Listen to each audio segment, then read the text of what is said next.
It's been a while since I've last reviewed an HP OMEN product, and it seems like quite a lot has changed, and mostly for the better. This is their OMEN laptop. It's the GTX 1650 model with the i5-9300H in it, and it's actually pretty impressive.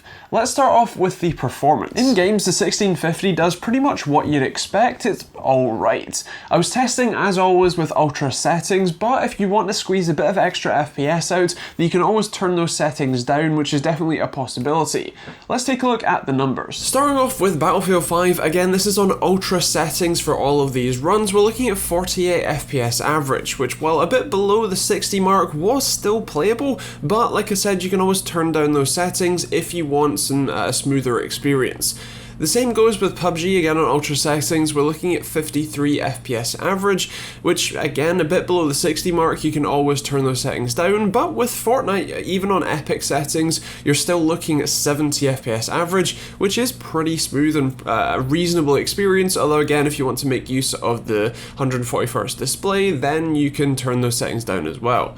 When it comes to Apex Legends, again on kind of very high ultra settings, we're looking at 54 FPS average, although this one actually has a bit of a better minimum 40 FPS, so that's always nice to see as well, but again, you can turn down those settings. If you do drop the settings a bit, then you can make use of the 144Hz display, which is actually rather nice. It's pretty smooth and responsive to game on, and overall a pretty good gaming experience on the laptop in general.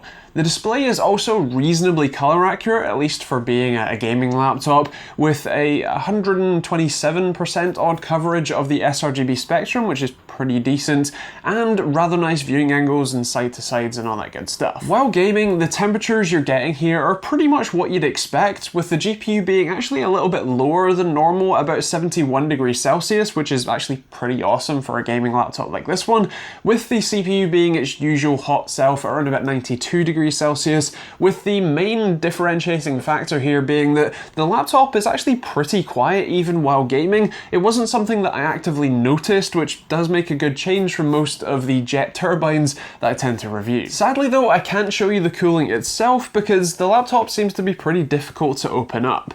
I got most of it open, but there seems to be some hidden screws or clips or something that I'm not entirely sure how you're meant to get out, and so seems like a bit of a pain to be able to service in the future if you say wanted to add more RAM to make this a bit of a better video editing machine, as 8 gigs is all you can get in this configuration, but overall still something to keep in mind. Back on the top side, the keyboard is fine. It's a non-ISO layout, which annoys me as a Brit, but overall is still nice enough to type on. The key switches are again fine. They're a little bit light for my personal preference, but nothing really to complain about. The backlight though is something to complain about. It's incredibly dim, and even when it's dark, the screen can often wash it out, so do keep that in mind. The trackpad though is pretty good. The physical buttons are a little bit on the mushy side, but overall good gesture support, and again, nothing to complain about. And then there's the I/O, which is actually pretty good for a relatively budget laptop like this one. You don't really have much on the sides. You have a USB port per side and DC-in on one side, and headphone and microphone jacks, and an SD card reader on the other, with the rest all being on the back of the laptop with stuff like Gigabit Ethernet, HDMI, mini display ports, and USB Type-C to go with it, which is actually a pretty decent setup, and an extra USB-A port in there too. All around then, this is a pretty competent laptop. Styling wise, they've definitely gone the more gamer aesthetic, and so you might want to keep that in mind if you fancy a slightly less gamery looking laptop, but I would mention that the power brick that comes with this is absolutely tiny. It's one of the smallest I've seen, especially for a gaming laptop, and makes this a pretty easy laptop to travel with. So would I put one of these on my desk? Actually, I think I would. It's a pretty nice laptop, like I said, all round pretty competent. It's a reasonable price and actually slightly cheaper than the Acer Nitro 5 of the similar spec variety, and overall I'm generally pretty happy to recommend it.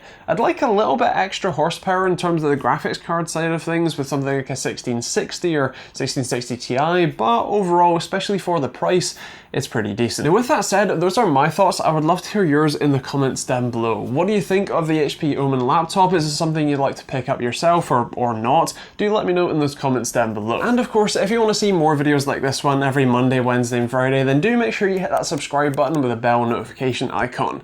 You can also check out the links in the description down below to check out the laptop, especially pricing, when and where you watch this, and you can check out stuff like Amazon and Overclockers UK affiliate links, which don't cost you anything to use, but massively help me out when you do use them. There's also stuff like Patreon if you want to support me directly and get cool rewards for doing so, or merch for hoodies or t-shirts, not like this one. There's also stuff like private internet access, which is a great and cheap VPN, or Humble Bundle for cheap games to support charities too, and there's plenty of other videos over there if you want to check them out and keep watching. Otherwise, that is pretty much it. If you have any questions, leave those in the comments down below, and we'll see you all in the next video.